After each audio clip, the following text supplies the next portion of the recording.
Welcome back, Wargaming enthusiasts. This is the deployment phase of the battle where I set up my troops. So let me show you what I've done so far. What we've got here is three battle groups, sort of the middle main force here, and well, in the center. And they consist of one platoon of tanks, the headquarters unit of the tank battalion, or the tank company rather, and one additional tank borrowed from the other platoon. And what they're supposed to do is basically take the town in the middle. So they're supposed to go right through South Village and into the forest there, right here. The tanks are supposed to stop here before that forest, and infantry is supposed to unload and enter the buildings on the other side of the tree line. That's one thing that's going to happen, and that's these tanks here. And you can see the yellow lines. They're going to do that on very fast speed. And the infantry is moving into buildings, right? This is true for these three tanks here. The armored car is going to scout ahead, and it's going to enter the village and park right here in this crossroad. Although it's going to approach the crossroad very carefully because it will then start being exposed to enemy units. So there might be fire coming from this direction down the road, and the armored car is basically supposed to draw out any enemy that's approaching here. We might be getting enemy forces traveling along this road as well, and yeah, the scout car will or is supposed to notice that. When the scout car notices that, it will immediately disengage, or that's what I'm planning to do anyway. Then, after a 5-second pause, the other tank from this platoon is going to move up behind the scout car, park behind this cluster of buildings over here, and deploy infantry to this building here and this building here. And they will be, well, they will hopefully secure that clump of buildings, and it won't be approachable by the enemy since then. This tank here is going to the South Village target, and it's going to deploy, well, it's going to approach quickly near the two houses, and then it's going to slowly move up because I think that's an exposed position as well. And before that, we shouldn't be really seen by the enemy. So he's supposed to get there, next to that building, and then deploy infantry to one of those buildings. This one, because it has windows facing the north. All right. So then we have this little armored reconnaissance group on the right. Basically, what it's supposed to do is take or put some of our presence in this forest here. So in order to do that, we're going to move the scout car again very quickly on the fastest possible speed right here, and just try facing that direction, and that should give us a visual on anyone approaching from this direction, I think. Although that will be confirmed only when I get there, because I will then be able to check out the lines of sights properly. But it would appear that from here we should be able to spot anything there. If we spot anything, we again disengage. And in the meantime, this tank is going to move up very quickly to that wood, then slowly traverse it, and then carefully, using hunt, go to the other side and deploy troops here. And the troops will then hunt into the woods and forward. We will change this plan if we spot anything moving towards that wood. If we see more armored elements, we might want to bring this guy into the contact, because well, from this angle he might be able to help us out with supporting fire, but we might also want to move him somewhere so he can engage in the battle more fully.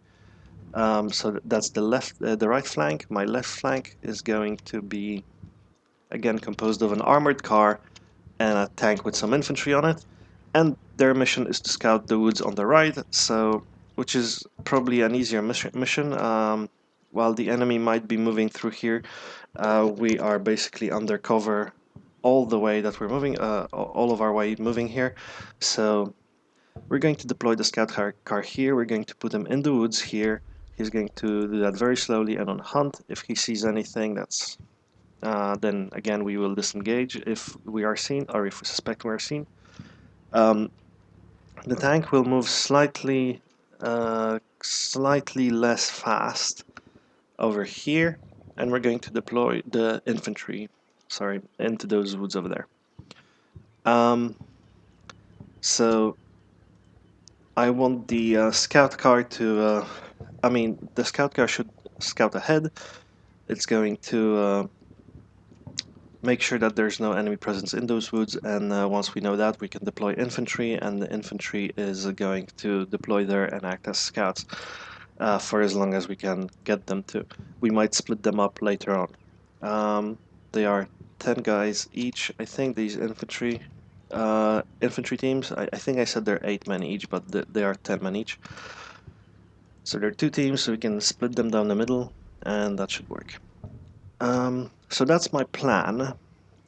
It consists of a dash at the beginning, which worries me at this point. So if you've seen any of my previous battle, you know that any of my dashes tend to end badly. But it's a dash through terrain where we suspect that we expect the enemy to not. Well, sorry. Um, it's a dash through terrain in which there should be no enemy presence at this point, because the enemy also would have to do a even madder dash to get there if it's at all possible. So the only problem is like the end phase of the dash, where we're actually entering the other half of the map here, where the opponent can also dash through. So the problem is if he dashes using something like something deadly like a panther or a tiger or something like that, if we just dash into something like that, then we'll be taken care of very neatly. But apart from that, there shouldn't be any sort of anti-tank emplacements or anything like that that should hinder us at this initial part of the movement.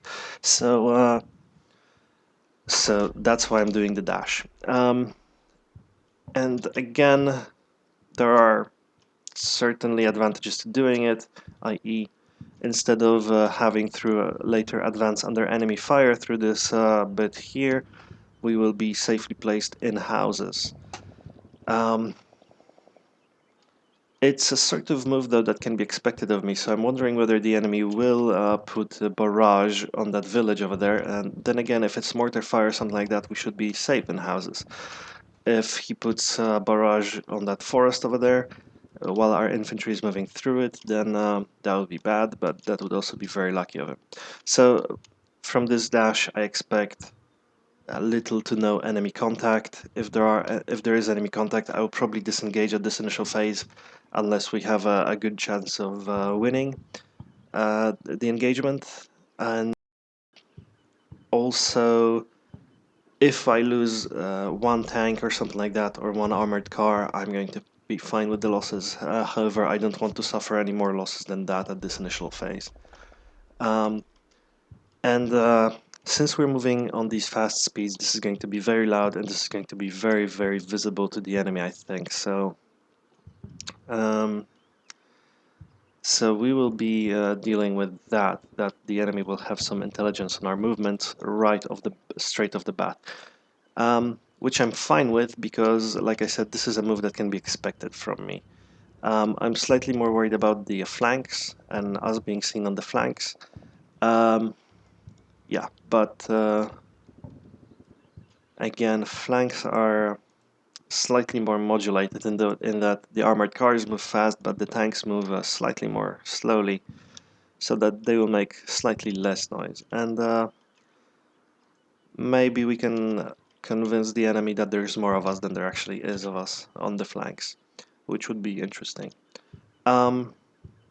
Yeah, but once we've got that, our plan will be to move up to the north village through the city, and we're going to do that very slowly and cautiously, and we will try desperately not to get outflanked. Although flanks will be more difficult to keep than the middle of the town, I think. We have to figure out what we're going to do with our tanks here. I mean, after they dismount infantry, we're not going to keep them behind those woods, I think.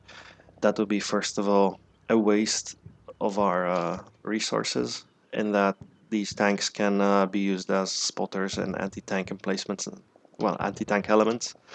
Um, while the enemy is moving up, is a good time to deploy them in that role immediately. Um, so I'm not going to keep them there, but I do want to keep them safe through the initial phase of the battle, so I won't be exposing them. They'll be hiding behind houses, things like that. They'll be taking up lanes of fire, which are not going to be engaged by the enemy, uh, in which they shouldn't be able to be engaged by the enemy too quickly, and we're going to probably use them in pairs or something like that. Anyway, that's my initial plan. We'll see how the first turn verifies that. So see you then.